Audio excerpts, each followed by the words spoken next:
Sentence. दोस्तों इस video में मैं आपको बताऊंगा सेंटेंसेस के बारे में कि ये सेंटेंसेस होते क्या हैं। What is sentence? A sentence is a group of words which makes complete sense.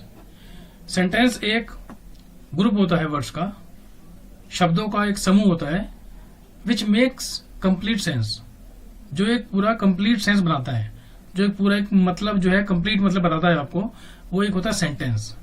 Example देखिए इसके यहाँ पर, he is a very nice person, वह एक बहुत अच्छा इंसान है। My brother is a doctor, मेरा भाई डॉक्टर है। India is a very big country, Bharat एक विशाल देश है। Kind of sentences according to their meaning and word order. Sentences के मीनिंग के आधार पर और उनके जो वर्ड ऑर्डर है उसके आधार पर सेंटेंसेस को डिवाइड किया गया है 4 भागों में। पहला है असर्टिव या डिक्लेरेटिव, दूसरा है इंपेरेटिव, तीसरा है exclamatory and fourth is interrogative. अब देखते हैं असर्टिव सेंटेंस क्या होते हैं। द सेंटेंस विच स्टेट्स और asserts और declares something is called assertive sentence। वो सेंटेंस जिससे हमें पता चलता है कि किसी इंफॉर्मेशन के बारे में पता चलता है, हमें कोई स्टेटमेंट के बारे में पता चलता है, हमको किसी डिक्लेरेशन के बारे में पता चलता है, उन सेंटेंसेस को हम बोलते हैं assertive सेंटेंस। और इन्हीं सेंटेंसेस को डिक्लेरेटिव सेंटेंसेस भी कहा जाता है। जैसे इसका एग्जांपल ये देखिए, Virat Kohli is one of the most successful captains. जो विराट कोहली हैं वो जितने भी सफल कप्तान हुए हैं इंडियन क्रिकेट टीम में उनमें से एक हैं। तो ये क्या है? ये एक स्टेटमेंट है कि Virat Kohli is one of the most successful captains. And second sentence is it is very hot today, आज बहुत गर्मी है। Third sentence is Gopal is a doctor, Gopal एक चिकित्सक है। नेक्स्ट है हमारा imperative sentence, the sentence which expresses a command, request और a wish is called imperative sentence. वो सेंटेंस जिनसे हमें पता चलता है किसी कमांड के बारे में या किसी रिक्वेस्ट के बारे में या किसी विश के बारे में, इच्छा के बारे में, तो उन्हें हम बोलते हैं इंपेरेटिव सेंटेंसेस। अब इनके एग्जांपल देखिए, switch the light of, light को बंद कर दो, बत्ती को बुझा दो। मतलब ये क्या है? ये बेसिकली कमांड है, स्विच द लाइट ऑफ। और सेकंड सेंटेंस देखिए, please give me 1 cup of T, कृपया मुझे 1 कप चाय दे दीजिए। तो ये क्या है? ये रिक्वेस्ट है, क्योंकि हमने प्लीज यहाँ पे लगा रखा है, यह है एक request. And third sentence is may you live long, तुम कई साल जियो, या जिससे बोलते हैं आयुष्मान भवा, ये वही है, मे यू लिव लॉन्ग। ये क्या है? विश है जो एक आदमी किसी दूसरे इंसान के लिए कर रहा है। एक्सक्लेमेटरी सेंटेंस, ये सेंटेंस क्या होते हैं? The sentence which expresses a strong and sudden feeling is called exclamatory sentence. जिन सेंटेंस से हमें पता चलता है स्ट्रॉन्ग और सडन फीलिंग के बारे में, उन्हें हम बोलते हैं एक्सक्लेमेटरी सेंटेंसेस। और इन सेंटेंसेस के एंड में फुल स्टॉप नहीं आता, जैसे यहाँ फुल स्टॉप है, ऐसा फुल स्टॉप नहीं आता, इनके बाद एक्सक्लेमेशन मार्क आता है। इसके एग्जाम्पल देखिए, what a great idea it is, what a great idea it is, कितना बेहतरीन आइडिया है, कितना बेहतरीन विचार है ये। What a beautiful picture this is, यह कितनी सुंदर पिक्चर है, कितनी सुंदर तस्वीर है। व्हाट एन इंटरेस्टिंग स्टोरी, क्या शानदार कहानी है। तो इनके बाद देखिए, अब ये एक्सक्लेमेशन मार्क यहाँ पे आया है, इसीलिए इसे बोलते हैं एक्सक्लेमेटरी सेंटेंस। अब लास्ट है इंटरोगेटिव सेंटेंस। इंटरोगेटिव सेंटेंस क्या होता है? जिनसे हमें क्वेश्चन का पता चलता है कि भाई ये जो सेंटेंस है वो क्वेश्चन पूछने के लिए यूज किया गया है। और इनके बाद क्या आता है? इन सेंटेंसेस के एंड में हमेशा क्वेश्चन मार्क आता है। अगर क्वेश्चन मार्क नहीं आएगा तो हम उसे इंटरोगेटिव सेंटेंस नहीं बोल सकते, तो वो होता है क्वेश्चन मार्क्स। अब इसके एग्जांपल देखिए, what is your name, simple sentence है बिल्कुल, व्हाट इज योर नेम, ये क्या है? ये क्वेश्चन एक यहाँ मार्क आ रहा है, तो ये है इंटरोगेटिव सेंटेंस, क्योंकि हमें इससे पता चल रहा है कि हम कुछ पूछ रहे हैं किसी से, या कोई कुछ पूछ रहा है कि तुम्हारा नाम क्या है, व्हाट इज योर नेम।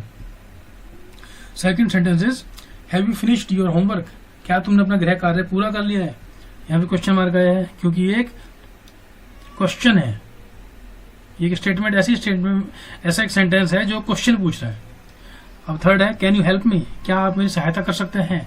यहाँ भी क्वेश्चन मार्क है क्योंकि यहाँ भी क्वेश्चन पूछा जा रहा है किसी से, क्या आप मेरी सहायता कर सकते हैं, कैन यू हेल्प मी। अब है सब्जेक्ट और प्रेडिकेट क्या होता है। दोस्तों कोई भी कोई भी सेंटेंस जो होता है वो दो भाग से बना होता है, सब्जेक्ट और प्रेडिकेट। और सब्जेक्ट क्या होता है, the subject must have a noun और प्रोनाउन। सब्जेक्ट जो होता है वो नाउन या प्रोनाउन से बना होता है, या तो नाउन से बना होगा या प्रोनाउन से बना होगा सब्जेक्ट। और किसी भी सेंटेंस में सब्जेक्ट को छोड़ के जितना भी जो हिस्सा बचता है, जितना भी पार्ट बचता है, दैट इज प्रेडिकेट, हम उसे बोलते हैं प्रेडिकेट। लेकिन प्रेडिकेट में कम से कम एक वर्ब का होना जरूरी होता है, तभी हम उस पूरे भाग को प्रेडिकेट बोल सकते हैं। जैसे ये एग्जांपल देखिए, Mahesh pledge cricket very well. Mahesh cricket बहुत अच्छा खेलता है। इसमें सब्जेक्ट क्या है, सब्जेक्ट क्या होता है, जो काम कर रहा होता है, जो करता है, जो डूअर है किसी एक्शन का, जो काम कर रहा है वो है Mahesh. Mahesh pledge cricket very well, तो सब्जेक्ट तो हो गया यहाँ पर नाउन। और उसके बाद इसीलिए मैंने इस पूरे पार्ट को ग्रीन से कर रखा है। देखिए ग्रीन में प्रेडिकेट को मैंने ग्रीन कर रखा है, यहाँ पे प्रेडिकेट ग्रीन है और यहाँ पे प्रेडिकेट ग्रीन है, और ये इस पूरे पार्ट को भी मैंने ग्रीन कर रखा है ताकि आप इसको इससे इजीली रिलेट कर सको। प्रेडिकेट भी जो ग्रीन है वो हमारा प्रेडिकेट पार्ट है, तो ये पूरा पार्ट प्रेडिकेट है, प्लेज क्रिकेट वेरी वेल। तो यहाँ तो सब्जेक्ट में तो नाउन आ गया और इसमें वर्ब क्या है, play, play is a verb. तो ये एक सेंटेंस जो है वो कंप्लीट सेंटेंस यहाँ पे हो गया, जो दो भागों से बना हुआ है, सब्जेक्ट और ये पार्ट है प्रेडिकेट। ऐसे ही सेकंड सेंटेंस में देखिए, Suresh sang a song in the party। Suresh ने पार्टी में गाना गाया। सुरेश यहाँ पे क्या है, सब्जेक्ट है, क्योंकि सुरेश ने गाना गाया, ही इज अ डूअर, ये काम कर रहा है। और ये प्रेडिकेट पार्ट है यहाँ पे ग्रीन, तो इसमें जो वर्ब है, वर्ब क्या है, सिंग। सिंग की सेकंड फॉर्म यूज की गई है। ये सेकंड फॉर्म क्यों यूज की गई है, इसके लिए मैंने टेंस की सीरीज बनाई है, उसको आप देख सकते हैं। फिर थर्ड सेंटेंस है, he is a good singer. He यहाँ पे क्या है, प्रोनाउन। जैसा मैंने यहाँ बताया था, सब्जेक्ट जो नाउन से बनता है या प्रोनाउन से बनता है। तो यहाँ तो नाउन थे महेश और सुरेश, लेकिन यहाँ पे है प्रोनाउन, सब्जेक्ट हो गया। और इसके अलावा जो पार्ट बचा हुआ है हमारा, that is predicate. He is a good singer, तो इसमें वर्ब क्या है, इसमें वर्ब है इज। इज जो है वो एक वर्ब है, तो ये पूरा हो गया। अब देखते हैं सेंटेंसेस को दोबारा किस तरीके से डिवाइड किया गया है और आगे भागों में। According to their clause structure, उनमें जो क्लॉज है उसकी स्ट्रक्चर, उसकी जो बनावट है, उसके आधार पर सेंटेंसेस को चार भागों में डिवाइड किया गया है, सिंपल, कंपाउंड, कॉम्प्लेक्स और कंपाउंड कॉम्प्लेक्स। और सिंपल सेंटेंस क्या होता है, this sentence has only one subject and one predicate. इस सेंटेंसेस में ये जो इस टाइप के सेंटेंसेस होते हैं, सिंपल सेंटेंसेस जो होते हैं, उनमें सिर्फ एक सब्जेक्ट होता है और एक ही प्रेडिकेट होता है। या आप इसे ये भी कह सकते हैं कि भाई ये इसमें सिर्फ एक इंडिपेंडेंट क्लॉज होता है इसके अंदर। और इंडिपेंडेंट क्लॉज क्या होता है, इसके लिए आप इस लिंक पे जाकर, जो यहाँ पे लिंक आ रहा है, उस पर आप देख सकते हैं कि इंडिपेंडेंट क्लॉज क्या होता है और डिपेंडेंट क्लॉज क्या होता है। तो इसके सेंटेंसेस देखते हैं हम। The dog is a pet animal. The dog is a pet animal, कुत्ता एक पालतू पशु है। तो इसमें सब्जेक्ट क्या है, डॉग, और प्रेडिकेट, ये पार्ट प्रेडिकेट है इसका, क्योंकि इसमें ये इस जो है वर्ब है, तो इसमें एक ही सब्जेक्ट है और एक ही वर्ब है, मतलब ये इंडिपेंडेंट क्लॉज है। सेकंड सेंटेंस में देखिए, you can take my book, तुम मेरी किताब ले सकते हो या तुम मेरी पुस्तक ले सकते हो। सब्जेक्ट क्या है इसमें, यू, प्रेडिकेट में वर्ब क्या है, टेक। तो ये भी क्या है, एक वन इंडिपेंडेंट क्लॉज है, एक पूरा इंडिपेंडेंट क्लॉज है। और थर्ड सेंटेंस में देखिए, we are going to the party tonight, हम आज रात पार्टी में जा रहे हैं। सब्जेक्ट क्या है, वी, और ये पूरा प्रेडिकेट पार्ट है इसमें एक, ठीक है। अब आता है compound sentence. Compound sentence has two और more than two independent clauses.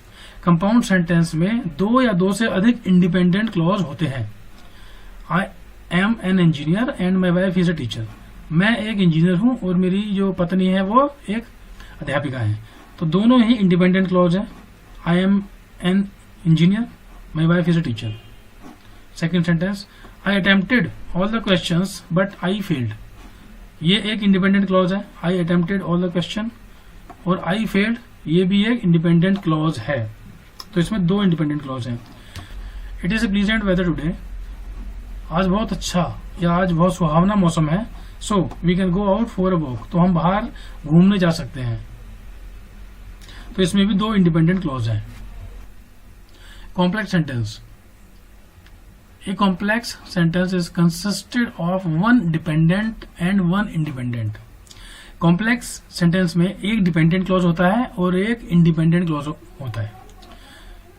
When I lost my wallet I became very upset. When I lost my wallet क्या है, ये एक डिपेंडेंट क्लॉज है और आई बिकेम वेरी अपसेट ये एक independent clause है। दोनों क्लॉज जो है वो एक ही सेंटेंस में लिए गए हैं। सेकंड सेंटेंस देखिए, you can tell me if you need some money, तुम मुझे बता सकते हो अगर तुम्हें कुछ पैसों की आवश्यकता है तो यू कैन टेल मी ये क्या है, ये एक इंडिपेंडेंट क्लॉज है क्योंकि ये अपने आप में कंप्लीट है। If you need some money ये डिपेंडेंट क्लॉज है, इसको एक दूसरा सेंटेंस चाहिए, क्लॉज चाहिए अपना मतलब कंप्लीट करने के लिए। अब थर्ड सेंटेंस में देखिए, until you finish your homework you can not watch television. Until you finish your homework ये क्या है, ये एक डिपेंडेंट क्लॉज है। जब तक तुम अपना गृह कार्य पूरा नहीं कर लेते, you can not watch television, तुम टीवी नहीं देख सकते। तो इसमें डिपेंडेंट क्लॉज भी है और इंडिपेंडेंट क्लॉज भी है। फिर दोस्तों आता है compound complex sentence. This sentence is consisted of at least one dependent and at least two independent clause. ये जो सेंटेंस होता है दोस्तों, इसमें कम से कम एक डिपेंडेंट क्लॉज होता है, कम से कम एक डिपेंडेंट क्लॉज होना चाहिए इसमें, और कम से कम दो इंडिपेंडेंट क्लॉज इसमें होने चाहिए। इसका एग्जांपल देखिए, I forgot to return your book, when I saw you I return your book. तो इसमें देखिए दोस्तों तीन क्लॉज इसमें हैं, दो हैं इसमें इंडिपेंडेंट और एक है इसमें डिपेंडेंट। डिपेंडेंट क्यों है, क्योंकि इसके आगे व्हेन लगा हुआ है। व्हेन आई सॉ यू, जब मैंने तुमको देखा, तो ये है एक डिपेंडेंट क्लॉज। और दो है इसमें, I forgot to return your book, मैं तुम्हारी किताब लौटाना भूल गया था। व्हेन आई सॉ यू, जब मैंने तुम्हें देखा। आई रिटर्न योर बुक, मैंने तुम्हें तुम्हारी बुक लौटा दी। सेकंड सेंटेंस देखिए, until you finish your homework, जब तक तुम अपना काम पूरा खत्म नहीं कर लेते। You can not go to the park, तुम पार्क में नहीं जा सकते। And you can not play with your friends, और तुम अपने दोस्तों के साथ नहीं खेल सकते। तो इस सेंटेंस में तीन क्लॉज हैं, एक है डिपेंडेंट क्लॉज और दो है इसमें इंडिपेंडेंट क्लॉज। तो इस तरीके की जो दोस्तों स्ट्रक्चर होती है सेंटेंस की, उसे हम बोलते हैं कंपाउंड कॉम्प्लेक्स सेंटेंस। दोस्तों अगर ये वीडियो आपको अच्छी लगी है तो इसे लाइक करें, शेयर करें और चैनल को सब्सक्राइब करें आए, अगर आपने अभी तक नहीं किया है तो, या आप इस चैनल पर नए हैं तो। Thank you very much.